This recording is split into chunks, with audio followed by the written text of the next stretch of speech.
Okay, we'll make a start. Thank you to those of you that are already in the room. I think a few more people are going to come in as we progress. So this session is looking at the experience of Black governors within the education system. We're hearing from 4 brilliant people who are going to share their experiences, but also share their thoughts on tackling racism within the education system from the perspective of governance. I'm going to start off with Helen. So each of you have got 10 minutes each. Those of you in the audience that are listening in can use the Q&A function to ask any questions, either directly to our panelists or to them, all of them generally at the end. Okay, so Helen, do you want to start? And then I'm going to mute the rest of you while Helen is speaking so that we can take out the background noise. Helen, whenever you're ready. Okay, thank you, Muna. Hello, I'm Helen Sanson. I run Forcera, which is an educational and business consultancy.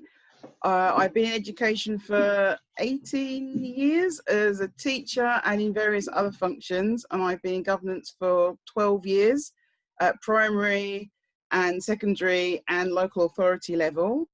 And over that time, I've seen governance change exponentially from what it was to what it is currently today, because of the changes in structures of our schools from maintained, which basically, if you don't understand that one, is they were looked after by the local authority, to where we are now, where a lot of schools are academy systems, which can be standalone, multi-academy trusts, where it's lots of schools together, federations, which are lots of schools together, free schools, and other such variations. And with that come variations in governance. So currently the school I sit at is a multi-academy trust. I'm on the local governing board, and since we've changed over to a MAT, we have seen our powers stripped away, and they now reside mainly with the trust board. In terms of the structure and systems within the school, the problem is with that is that the trust board are usually unelected, unaccountable, and nameless. Us at the local board, it's a mishmash between people who are voted on. So I was voted on as a parent governor, and people who just appear and you have no idea where they've come from or why they're there, which you can start seeing already what the problems this brings when you're tackling something like racism, because around the table you have this myriad of people, you don't even know why they're there or what their purpose is. Added to this, what I found as well is that over the years, our training has been stripped away. So key issues and understanding of being a governor isn't often there anymore. So you used to be able to get a full package once you were maintained schools from the local authority, which used to help this governors know what they're supposed to be doing. But this has slowly but surely disappeared. So again, you've got people sat around the table, even with diversity. All the boards I've sat on have been heavily diverse, but their knowledge and understanding of education or what they're doing there often isn't there. So the thing that we're supposed to be there to be is the critical friend of the head teacher. But what often happens now is that you become the friend of the head teacher. The critical bit has been jettisoned, particularly because these people often don't know why they're there, what they're doing there. And in addition to that, over the last 10 years or so, we've had this creep of professional governance, where there's often this pull to get governors in from high-ranking organisations such as Deloitte, KPMG, etc., to make the board look good. They are there for other reasons than to help the school. So again, this relationship with the head teacher comes quite skewed. And on top of that, some head teachers are very charismatic and have the governing board and the trust wrapped around the finger. So they can often get to do things which should really be come under the eye of criticism and doesn't. So I'm just laying the land for those of you who don't quite understand how governance works, that it's not quite as cut and dried as you think. And that is why, even with sitting in front of a diverse governing body as I do, it doesn't mean to say that that is the sole and key way to tackle racism, because they are humans, and like anybody else, they often haven't read the papers, aren't that engaged, and will just nod along with anything, and are not really looking at the deeper issues that are presented in front of them, particularly around policies, which will probably come up, because what's well known are the ones around about hair and behaviour. And often they have just been ticked off because someone said, this is the fourth year or third year, it needs to be reviewed. Do you all agree with it? And everyone just goes, yes, we all agree with it, tick, and that's it, done and dusted. usually because remember, we're all volunteers. No one's paid to do this, and we're giving up a lot of time. So again, the people aren't really investing the time and patience into doing this as a pretty much a job. So with that, and for me, I have to say where I have seen the issues where racism and structural systemic inequalities really rear their head is around exclusions and governing body. So this also comes back to what I've been saying about the lack of training, lack of understanding about what their role is, and being the friend of the head teacher rather than the critical friend. So when they're in a governing body tribunal, they accept what's placed in front of them. So rather than thinking, do I really understand what happened here? Do I really understand this student? Do I even understand how this works? No. You just sit there, you think, okay, I've given up an hour, I don't really care, or I'm just going to support the head teacher. It's passed through. And again, I've seen it with people who come from diverse backgrounds, and that's the same thing over and over again, because there's a misunderstanding about what powers you actually have around the head teacher and things like exclusions. So they just get passed through rather than being tackled. So so the problem for me isn't just about having diverse bodies, because as I said, I've sat on them and it hasn't really helped. It's around why are you there? What do you understand about what your actual function and role is? How much power you've actually been given because of this dichotomy between trust boards and local boards, and investing your time into understanding the lay of the land of your school. So a lot of governors don't come into schools they should do to understand the school they're at and the type of pupils who are at their school, etc. And really, not seeing it as just a tick box exercise, which unfortunately too many do, which is crept in with this idea of having a professional body. So there are even organisations who perpetuate it's like academy ambassadors who now have it as a non-executive role, and they often will look for people who were in FTSE 100 companies, etc., to sit on governing boards. But they're not. Where is their actual investment in education and the kids there? It doesn't exist because they're not there for the right reasons. So then the structures and systems that perpetuate inequalities remain there because they're not really doing their job at the end of the day. And like I said, it doesn't matter if you're black, white, pink, striped, whatever. It's because your understanding of why you should be there, what you should be doing, isn't there. And to me, that's been purposely built in that way through the academy free school system by the government, because they know this way schools can operate as businesses, which is effectively what they've become. Okay. I think at that point, I think I'll pass on to the next person. There, that's it.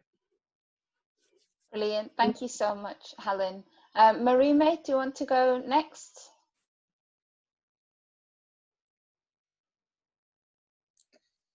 Hi, everybody. My name is Marami Mafueko. I am actually going to turn my camera on in a second for context, because I think the context of what you see on the camera might help you understand where I come from when I talk about my experiences. So just a little background on me. I am a head of school at an alternative provision, and I sit on 2 governing boards. I sit on my school's governing board, which I've done for about 2.5 years, I think, going on to 3 years. I don't actually have the dates. And then I sit on the governing board of a local MAT primary. There we go. So I'm going to kind of break this up and talk about both of the experiences because they are quite different experiences. So obviously I sit on my own school's governing board as a staff member. And I think it is so important as an educator at some point in your career to sit on one of your school's governing boards if you can, because especially if you are a teacher or middle leader, I think it really gives you a greater understanding of how the school runs, how those decisions are made, because sometimes as teachers, we come in for the inset day and we're like, oh, why have they done that? Oh, why are they doing this? But sometimes those are the decisions that are made behind closed doors that we wouldn't necessarily be privy to unless we're on that board. The other benefit, I think, of sitting on your own school's board is that you develop a different kind of relationship with your SLT. You are in a position where you can challenge, but in a really productive way. And I think that can be really great for your career, because you're kind of learning those skills of diplomacy, but also learning how to challenge those above you, which is a skill that I think sometimes as classroom teachers, we don't get to learn, you know. You can also, depending on what your role is, you do sometimes have the opportunity to sit on your school's exclusion panels, which can be an eye-opener for sure. And then, like I said, my other role, I am chair of governors at a local primary school. I've been doing that for about a year, and that is a trust. What I would say is every single trust works quite differently. So I'm only going to speak about my trust, because I haven't worked with other trusts to know how they work, how they run. So my trust, when you are effectively hired, you go for an interview. So I had an interview with the CEO and somebody from HR, and it was like a job interview. I literally thought I was going for a job. And they do that with all of their governors, and you're called a co-opted governor. So you're hired by the CEO, and when they interview you, they tend to interview you quite generally. And then based off your interview, they decide which of their schools they're going to place you at, which school they feel that would work well for you. So they chose the school that I went to. And I don't want to run over on time. That is an experience, because again, I'm just speaking about my map, but the way they work is that even though you're a governor at one of the schools, you do get opportunities to go to the other schools, which is a great chance to see other schools in your area. So there's primary and secondary in my trust. You also, as a governor of one school, get the opportunity to be on exclusion panels in the other sites. So I, as a chair of governors in my primary school, can be on the exclusion panel for one of the secondary schools. Again, a real eye-opener. I think it really gives you an opportunity there to challenge. It gives you an opportunity to understand the process a little better. And I would say that it's something anybody could do. Because one thing I find, I do try to champion being a governor as much as possible. And I often find people saying, oh, but I'm not experienced enough. And I absolutely get where Helen's coming from. You definitely need to find yourself a trust that offers training. My trust has training at least every half term, at least. We get a full suite of training. But it is so important to sometimes have those people who are not experienced. Because as an educator, I could sit on an exclusion panel and I could say, oh yeah, well, God, I had a child like that. Yeah, I remember what it's like to have children who throw pencils or whatever.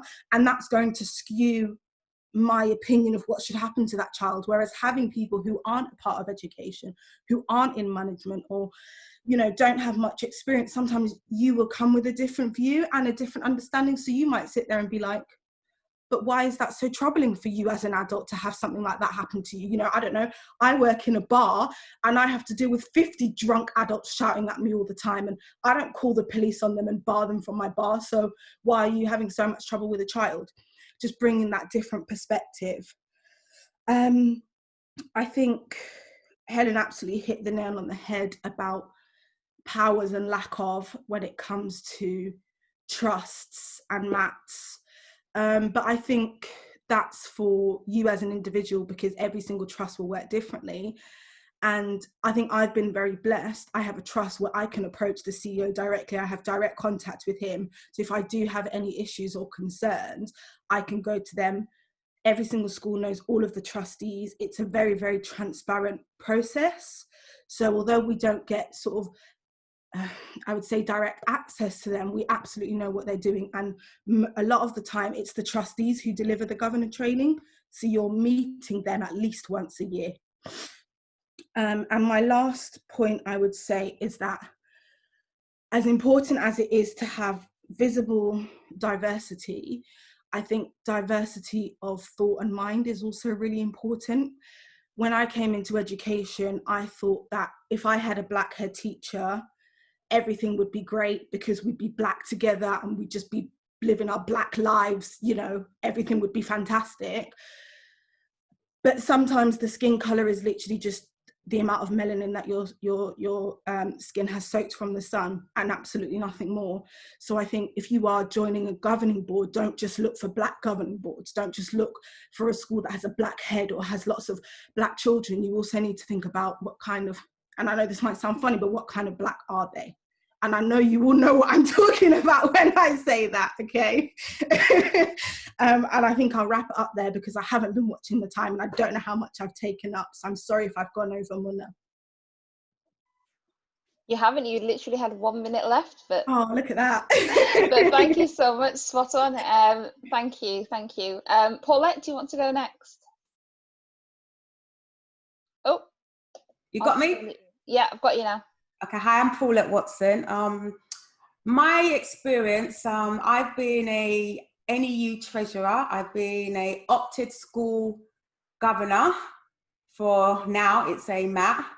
Also, as a result of that, being a school governor, I was able to go on to the Newham Governing Forum Association, so that I was able to work with all the key leaders in Newham, especially the Director of Education, and sitting their board. And also I was a director for the Newham Working Partnership, again, where we worked with all the head teachers across the schools, across the borough. And my experience is, when I first become a school governor, what I realized, sitting in that room, I was the only Black person there. And it was a frightening and daunting experience, because sometimes I sit there thinking, oh my goodness, how am I going to work in this whole school environment, knowing that the type of people that I'm working with, they don't really understand me, and the school, it didn't reflect me, but I did like the pupils that I was working with. For example, one of the key areas, the key issues I was looking at was the white working class boys, and I was particularly interested in terms of how they behave, and also the fact that they were always absent from school. So that was one of the reasons why I went and sat on that governing body. But one of the things I realised, the questioning techniques, being on that committee, a lot of the people who were at the time were on that board, they didn't know how to ask the questions. And the thing that put me at an advantage, I used to be a school teacher, so I understood, one, the assessment criteria. I understood the different pupil outcomes, I understood pupil health and well-being, and I also understood the school budget.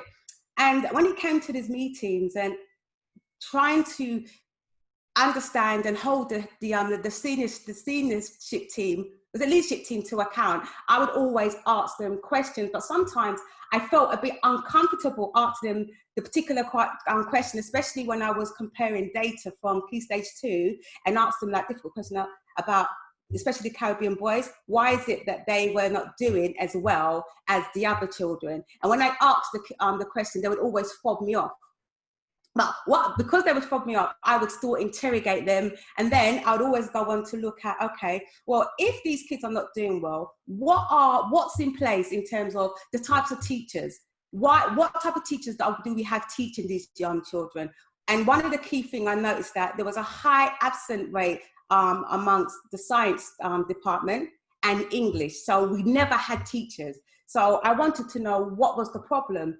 And the good thing about being a treasurer for the NUT, at that time in Newham, we were going through academisation. So because I was the treasurer for Newham, for NUT at the time, changed to NEU, I was able to go to the teachers' meetings. So I had two hats. So my hat on as a governor, but I had another hat as the NEU treasurer.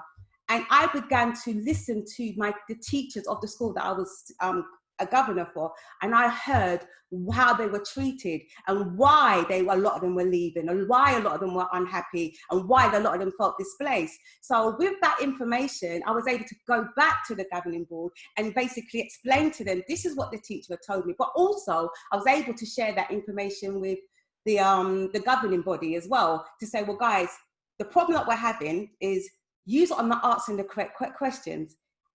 Another good thing, I was also the director for ICT for the Newham Working Partnership, and they were the key organisation that dealt with all the training in Newham for all the schools. So they dealt with data assessment training. They dealt with safeguarding. They dealt with GDPR. All the training, it came from that organisation. And I would say to them, guys, when I sit in that meeting for the MPW, we don't see anybody from this school attending the training.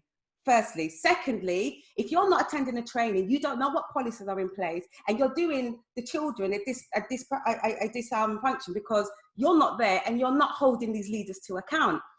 So because I sat in all three areas for the NEU, Treasurer, MPW, I sat on the Newham government, for example, the education department, I sat on that body. So I was able to use all those four roles, and I knew what was happening. And I was also in a position where I was able to ask these questions, but I understood the structure of how the school, how it was moving from a normal school to an academy. So when we were going to an academy, that process was, when we go back to what Helen said, it literally changed the whole landscape. 1 minute we just had local people just really didn't know that much. And then all of a sudden we had people from Pricewaterhouse come in who were leading in charge of finance. I'm like, but I was in the finance committee, and then they just booted me off. I'm thinking, but I understand, I'll answer the questions, what's going on? Then we had somebody from KPMG. So literally it changed, the power just was basically grabbed away from me or us, and we didn't have a leg to stand on. So when you do talk about this whole structural racism, it really does, it exists, but now it's in another level. It's like, it's the way how it's done, it's like you are basically pushed out and you don't even realize you're pushed out. Because if you're not asking questions from the beginning, if you don't know how a school is set up, when it comes to the regional commission, when it starts to come in and question, and we're writing all these long letters and you don't get what's going on, you will definitely be left out. Fortunate for me, they would see me as, I'm not saying as a threat. My background is that I've got 18 years. I understand the role of the school. I understand the role of how we can work in collaboration from a community perspective as well. And I think that put me at an advantage because I understood Newham, the characteristics of it, the children, the young people. I understood the leadership team. I understood that I was the only Black person on that governing body. And at times I felt uncomfortable. In fact, it seemed like I was the only Black person going to all these different training, and it became a bit boring. But I noticed that that's changed now. So I've seen more Black people coming on board. But if I was to encourage anybody, if you're going to go into being a governor, make sure you, do read the reports. What gripes me is when you come ill-prepared.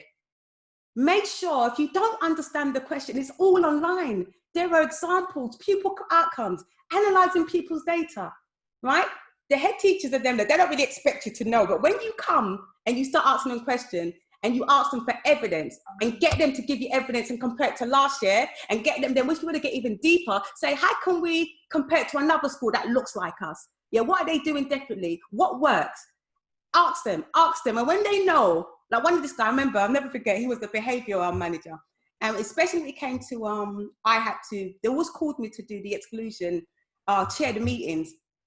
And I'd always ask them for the SINS data. I don't know if anyone knows what SINS. So SINS is basically like a behavioural system where they will track everything you do on a daily basis. You're a child, if they're rude, if they come in late, any reports, they're able to get that information and they use it, especially when we're doing a session where a child's going to be excluded. So I would be there and I would chair the meeting. And most times I would challenge the head teacher because I'm saying that the information that you've presented is not accurate enough. So that's why they need us on these committees to be able to, one, hold them to account, but we do need to make sure that the evidence that they're presenting, we understand the evidence so that we can use it to back up whatever it is that we need to put forward to be able to support the young person.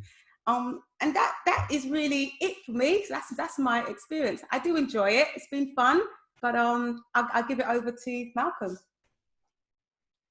Thank you so much for that. Thank you. And last but not least, Malcolm, it's over to you. Thank you very much. I'm not sure how I can follow so many experienced and wonderful voices from my sisters, but I'm going to try. and I'm going to try and also not cover ground that they so eloquently and comprehensively covered. One of the themes that came out from what everybody was saying was this recognition that as Black governors, our skin folk ain't our kinfolk. So when you're in a space, and I'm going to describe governorship, and as Paulette was talking about, union spaces and any spaces where you have political positions of influence or power, people are there for a whole range and variety of reasons. I think there are three things that I like to consider when beginning to access some of those spaces. Where I'm coming from, and where I'm coming from may be different to other people. Where the people in the space, i.e. the school and the school community and the head teacher and the chair of governors is coming from, and where are we collectively aiming to get to? So that principle of you, me, you, and we, quite simply.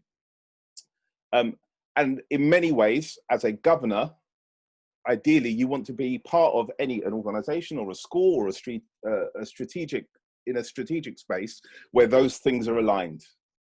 We recognize that as Black governors, we often enter our school spaces for a variety of different reasons. I know I haven't introduced myself, but I'm going to kind of do that as I talk. So I'm a parent. Some of you may have seen one of my children just pass through the room and walk out again.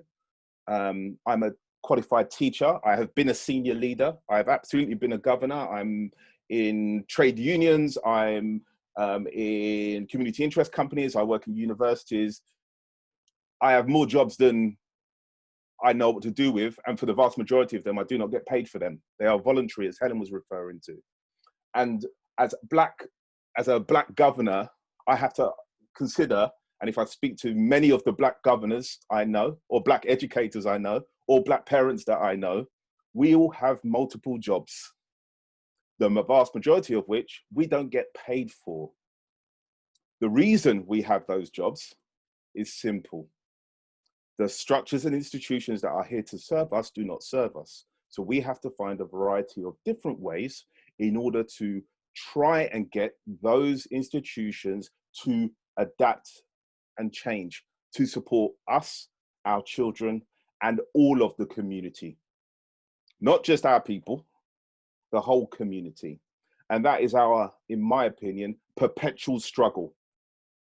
In many ways, being in governor spaces, if I think of my childhood and my parents, my mum was a governor, my grandparents were governor. Now, I'm sure that many of us have got similar stories where our family members were in positions of political influence to try and change things.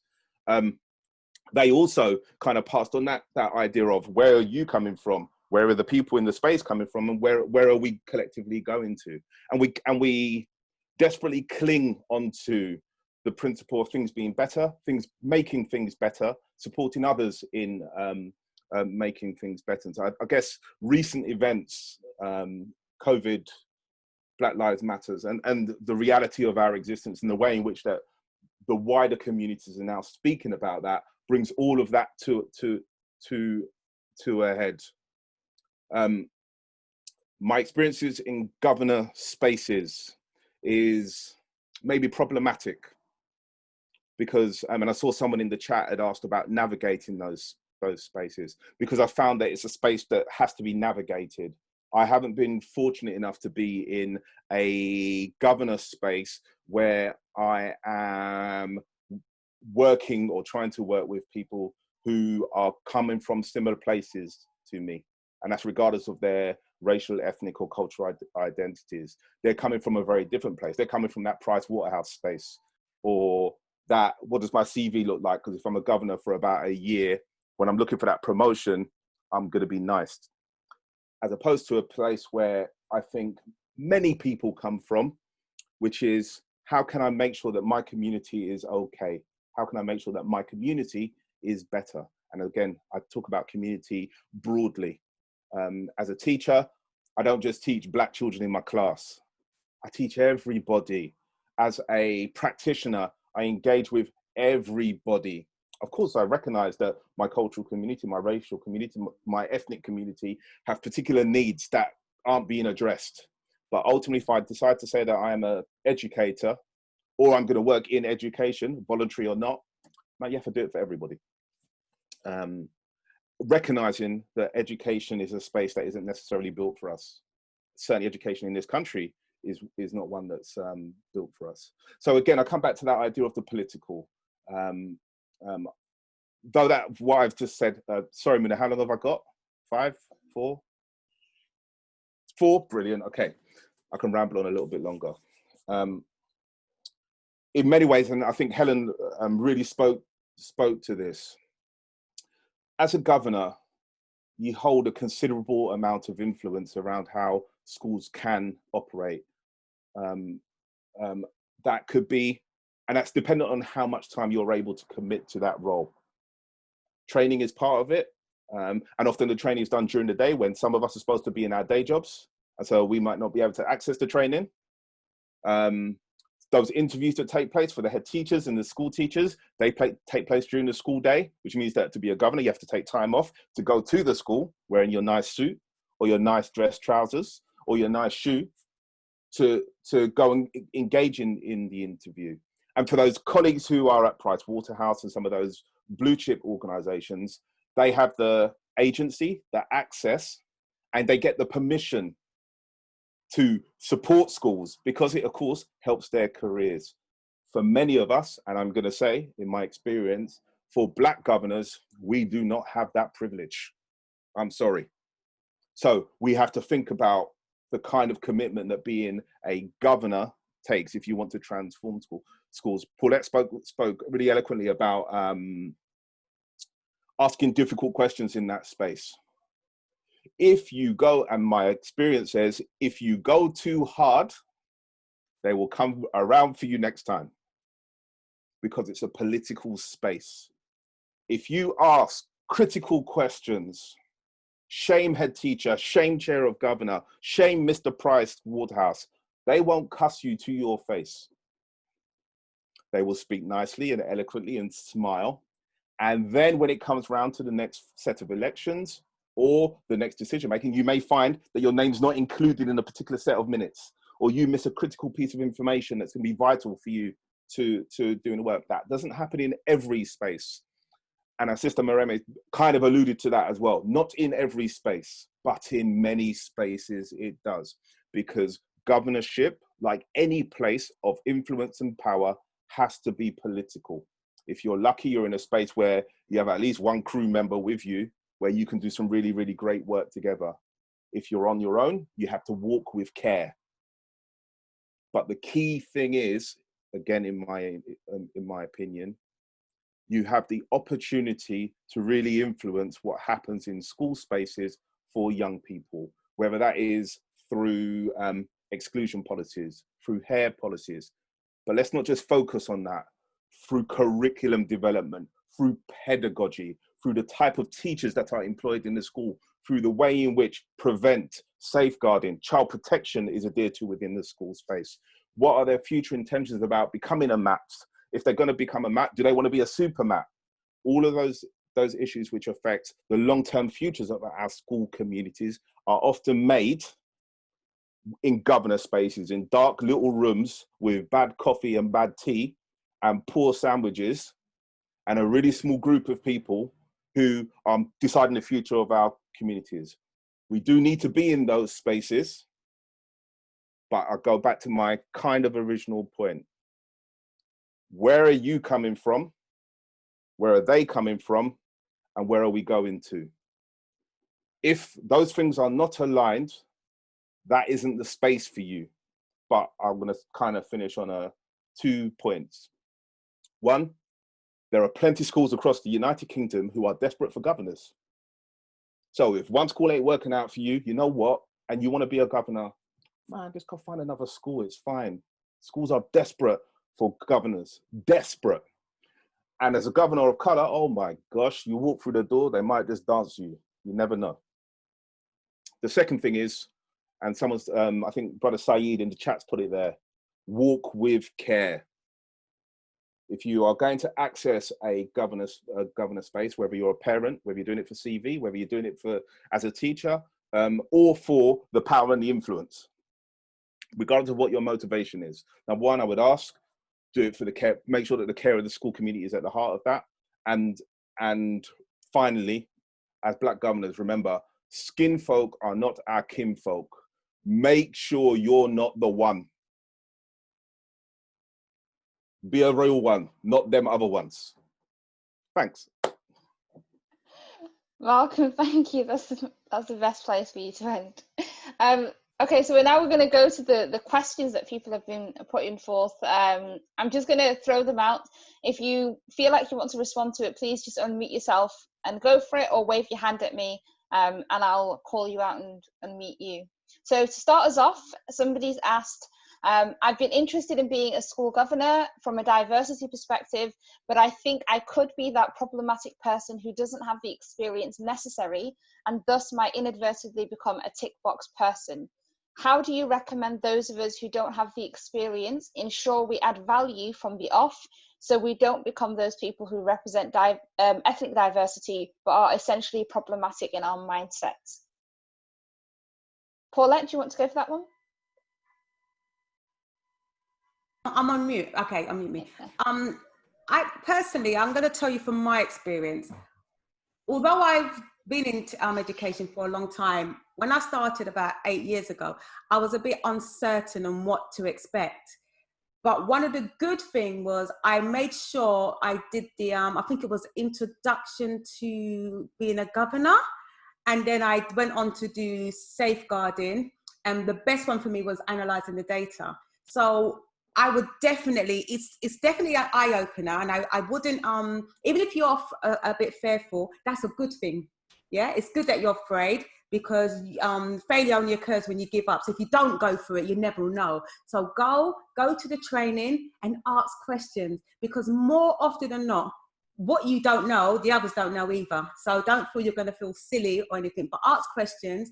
And there's a organization called, you can ask your head teacher to give this to you. It's called The Key for School Governors.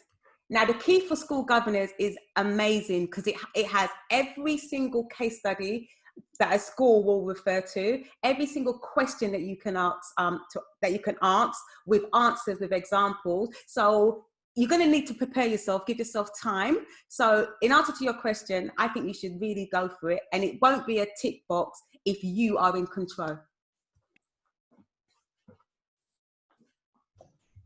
Thank you. Marami, do you want to go next?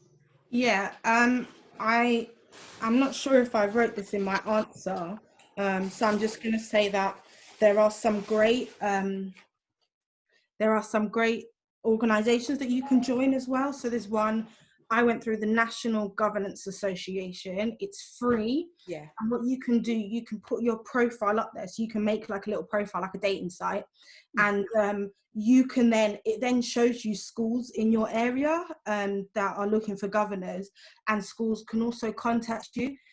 That's the okay side of it. The great side of it is they offer a completely free training suite, because the key is very, very expensive.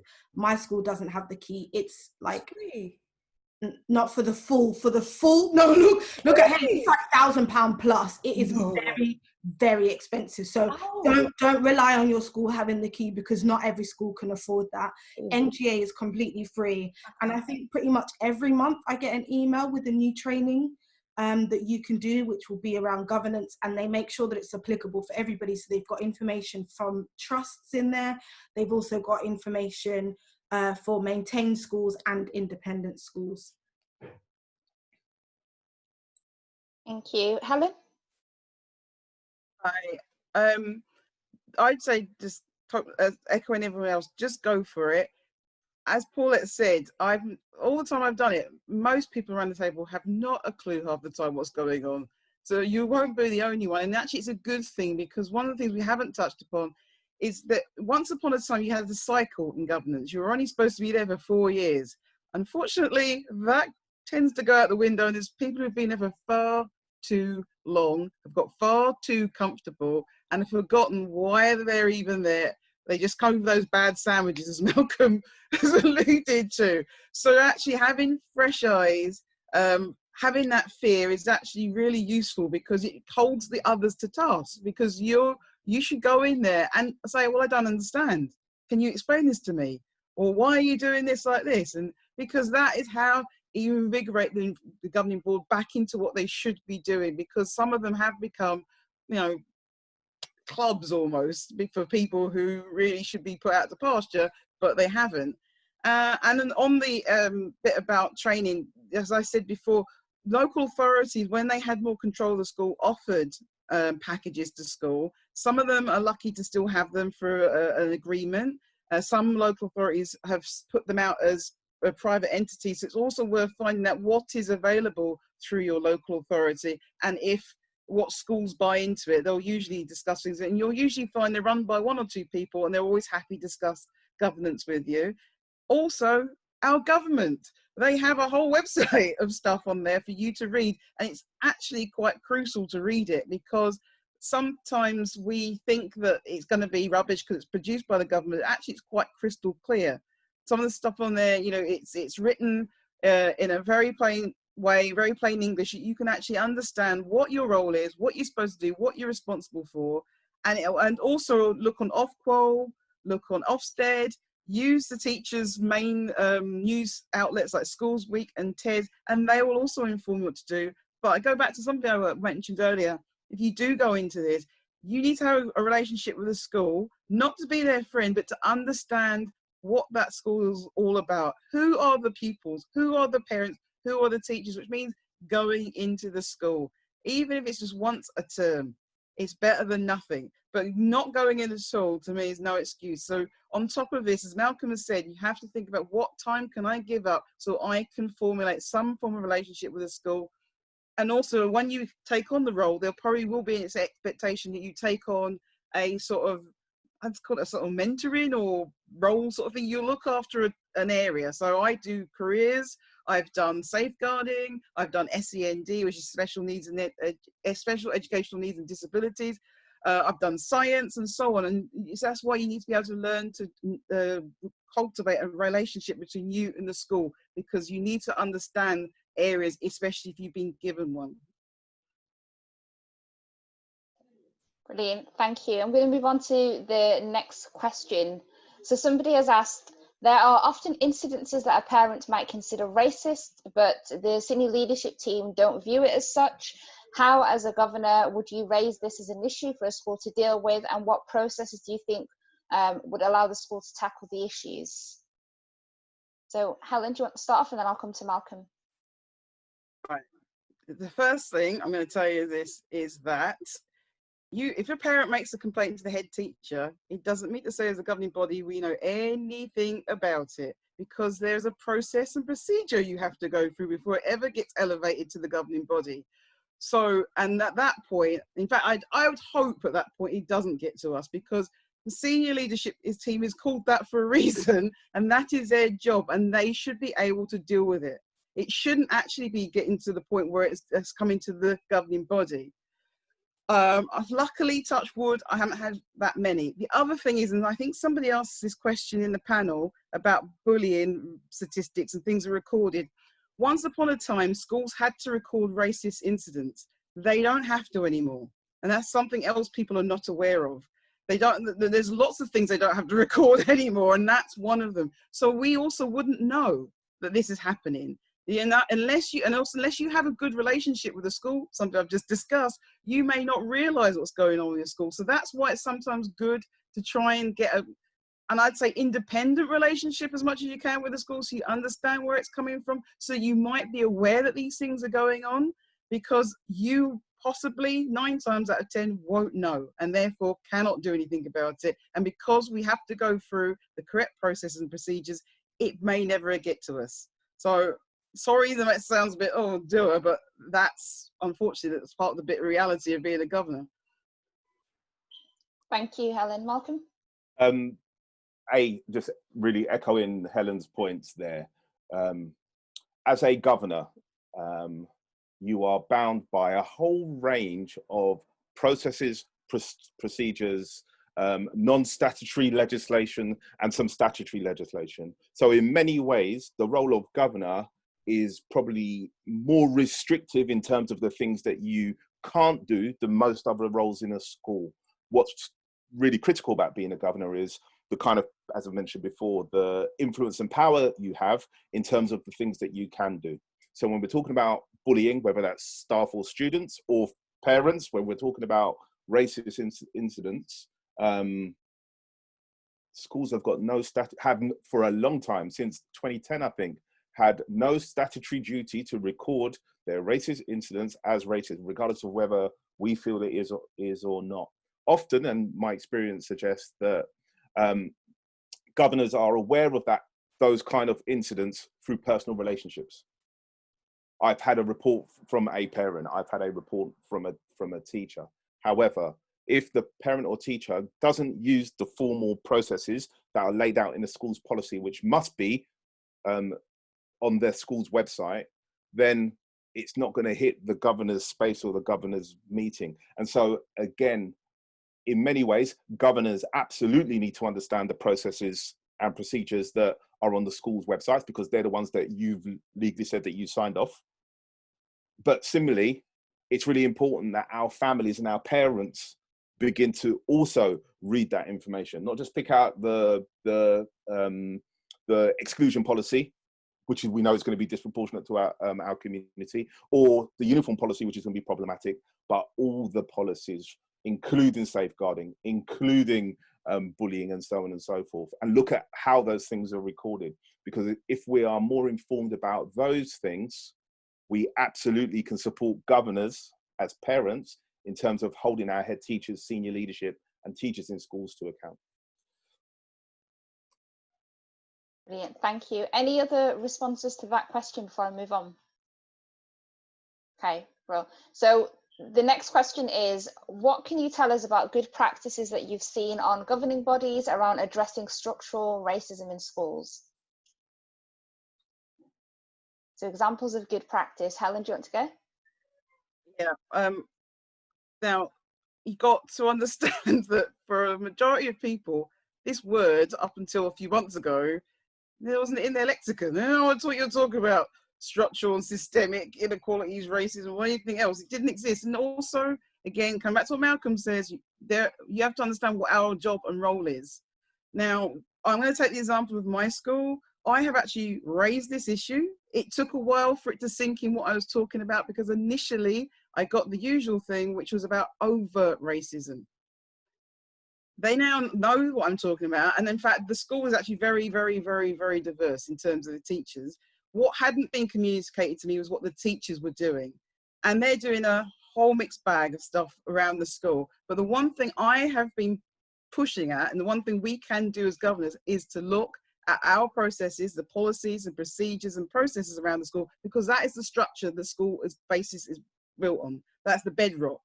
And it's no good the teachers putting in this new curriculum or that new initiative if our policies still reflect the same structural and systemic inequalities, which then disadvantage the children. And if we don't understand what it is that is disadvantaging the children in the classroom in the first place. So there needs to be that discussion at the senior leadership level and at the governing body level. However, please remember, for the majority of people in this country, these ideas, these words, up until how many weeks ago is it now, didn't even permeate their, the front of their eyes, ears, or anything else. They were new to them. So I don't think you're going to find, you'll find some schools, and there's one in the north, I can't remember its name, who've done some really fantastic work around exclusions. Okay, they've gotten down to 0. So there are things you can look at where they've been looking at the idea of how is it that we've got to this point where the kids are being excluded, what we can do. So we can learn from those schools and what they've done. But in terms of racism, I'll take my hat off if someone can tell me at school, but I don't think you're going to find one, because a little bit like that sexism and ableism and all those other things which are abstract, and you kind of you get mixed up with other things. It's something new. It's something they can have to deal with. but there are things that are precedents that they can use as ideas of a basis of how might we change our structures, and exclusions is the one I'd say you can start with. And you can look at the case studies, and including Scotland, who have done a lot of work around getting rid of the inequalities which cause exclusions. However, structural systemic racism in school, yeah, that's going to slow burn. That's going to be a new thing for September onwards, and some schools have started the process now, but please don't kid yourself that a lot of governing bodies had a clue what that actually meant or had heard it in their life. Thank you, Helen. Any other thoughts on that question? Malcolm? I had to say something, and it's almost, as much as I was laughing so much when Helen was speaking. It's really important to understand that though we're talking really freely and openly about and accepting of this idea that structural and institutional racism is real, it is embedded in our school system, it's embedded in our education system, as well as in every other sector of society. That is completely a contested idea. That is completely contested in those tiny little rooms with bad sandwiches in government. They don't believe that. And we also have to remember that schools are a statutory instrument of education. So if the government has not, and in my opinion, will not accept that truth, regardless of whatever inquiries, audits, and so on and so forth that are made, we have to recognize that as governors, we place ourselves and our schools in really, really difficult positions by trying to convert a statutory instrument into a space which is deemed, and I'm going to use the word, radical, because that then begins to trigger alarm bells for adherence to prevents and some of the other statutory duties that all schools and all governors and anybody who is in a school space must adhere to. So though, of course, Sister Helen is absolutely right, again, we have to understand that schools are a political space. And so I would love to, I've never seen a school have a statement on their website saying, we believe that our institution is structurally institutionally racist. Because if they did that, they open themselves to a whole range of issue and challenge that I don't think they're prepared for. It's a little bit like, I'm sidetracking, it's a little bit like saying, like the UK government apologising for colonialism and transatlantic slavery. They won't do that because of the implications of the thing, regardless of whether it's right or wrong. So it's a funny point, but we have to understand it is a real point, and we have to take care of ourselves in these hostile environments. And as a governor, you are in a hostile environment. Thank you so much, Malcolm. There's only one last thing that's a question that's coming from me for you all to finish off with is, what advice would you give to somebody who is part of a governing body or thinking of being part of a governing body as almost 3 top tips that you can give them around care? So 1 point around care, 1 point around navigating the space, and 1 point around building up your skills. So if you could think of just 3 things that you would give as advice to anybody that's already in a governing body or considering being part of it, around care, around what they can do to navigate the space, and what they can do to build their skill level. Marami, do you want to go first? Sorry, my husband's making fun of me for putting up my hand. He doesn't know we're teachers, that's what we do. So in terms of care, I would say, like, care about the school that you work in. Don't just think, oh yeah, I want to be a governor, so I'm just going to apply anywhere and whoever takes me is who's going to take me. I did say this when I answered somebody's question, but before I went for my interview, I researched the trust, I researched their history, I came with questions. I said, since you had this awful press, what has changed? Why do you really want me? You know, I'm not just going to be a token.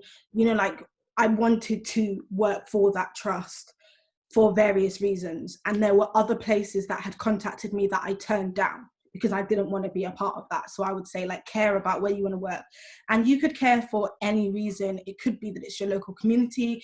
It could be because that was your old primary school and you had a really rubbish experience and you want to make sure no one has such a rubbish experience as you did, whatever it is. Was the next one knowledge? How you navigate the space. Oh, navigating the space, I would say act dumb.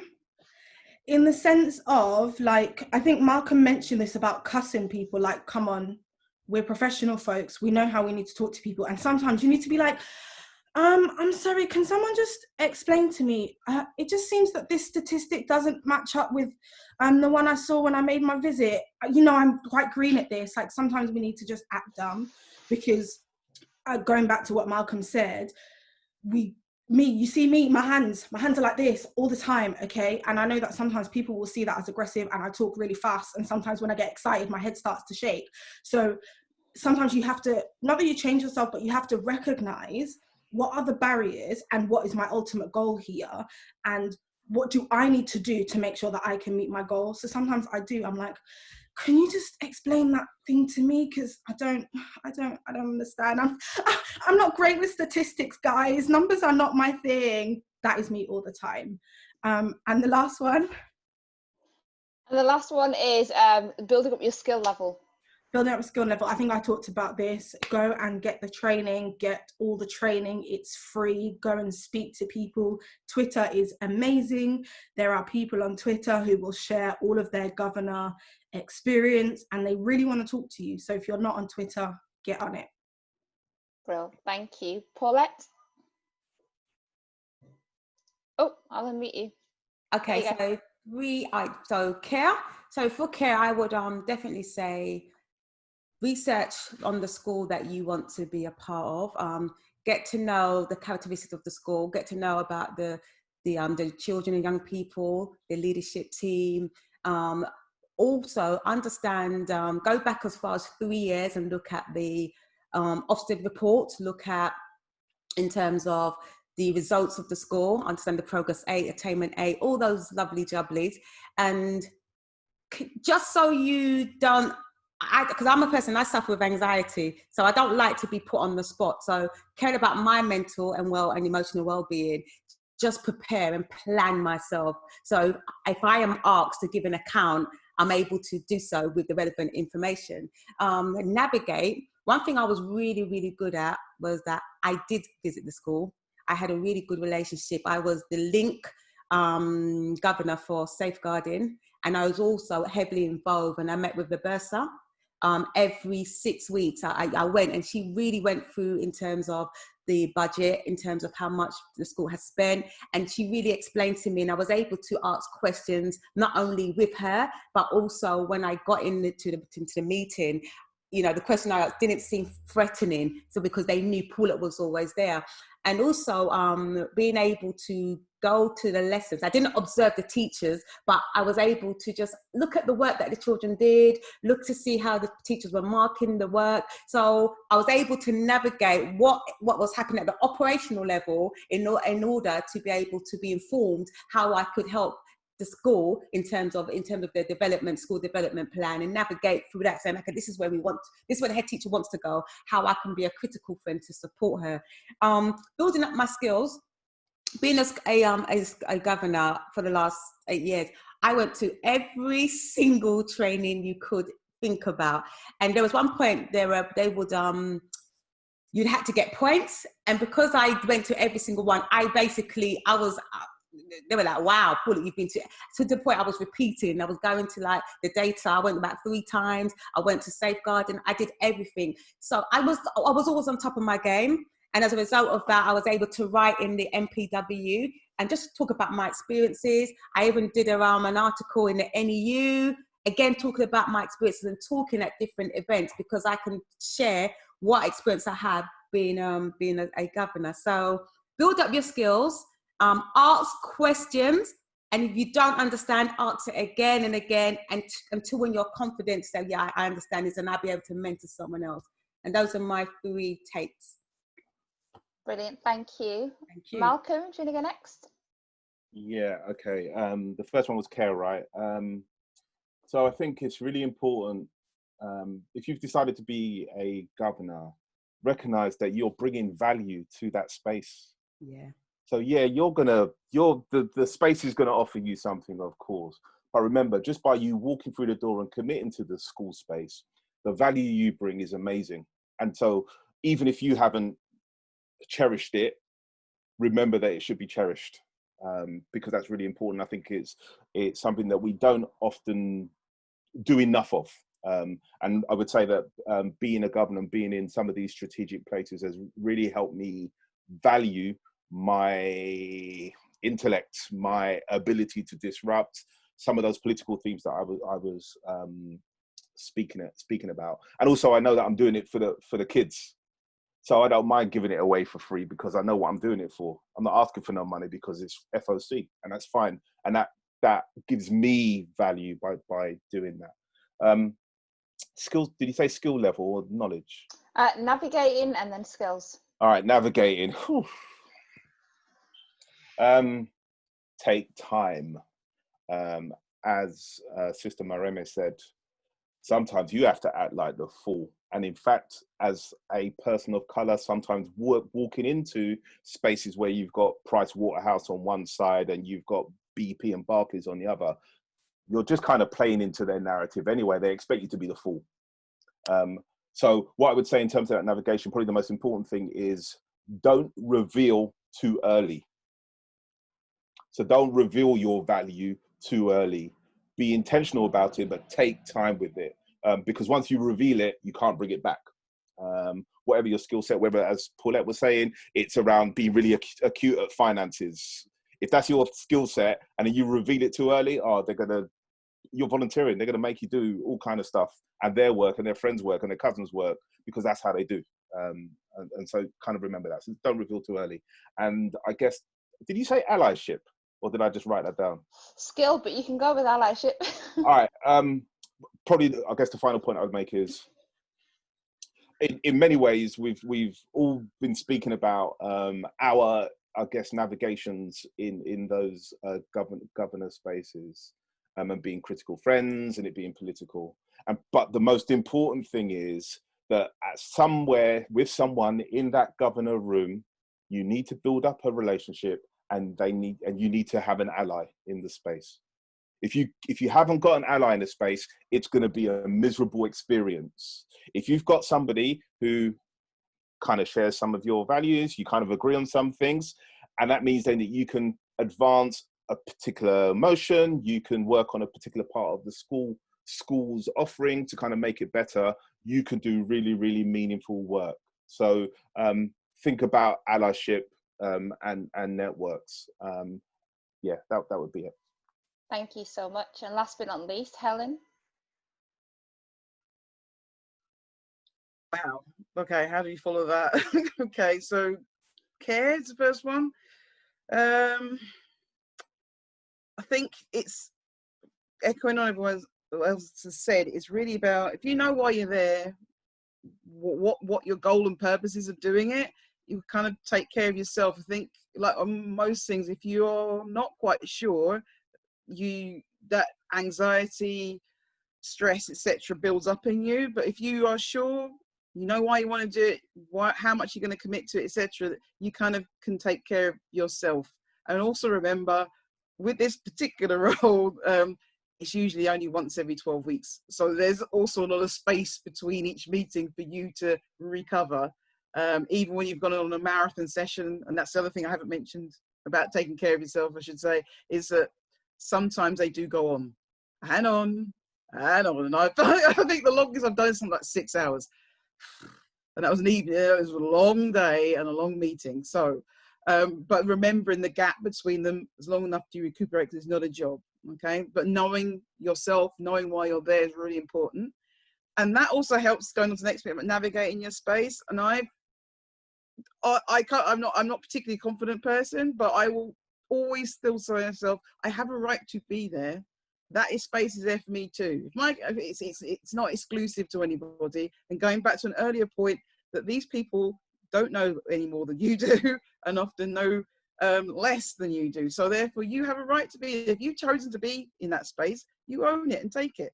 But as Malcolm also pointed out, you do have to choose your timing. And one of the things I would say on that about navigating the space is let them eat themselves and then jump in. And then if you jump in well, you can then end that conversation and move on to the next thing. So that's the little skill I would say you can build up. And then in terms of skills is as we've said already, plenty of reading, paying attention to what's going on, and particularly listen to what the government's doing, because they like to slip those little things in now and again which you haven't realized, but it actually affects your job as a governor. And understanding, particularly since 2010 when the coalition government came in, what's happened since then to education, could it inform you and make you aware of how has this come to be, why is this school like this, etc.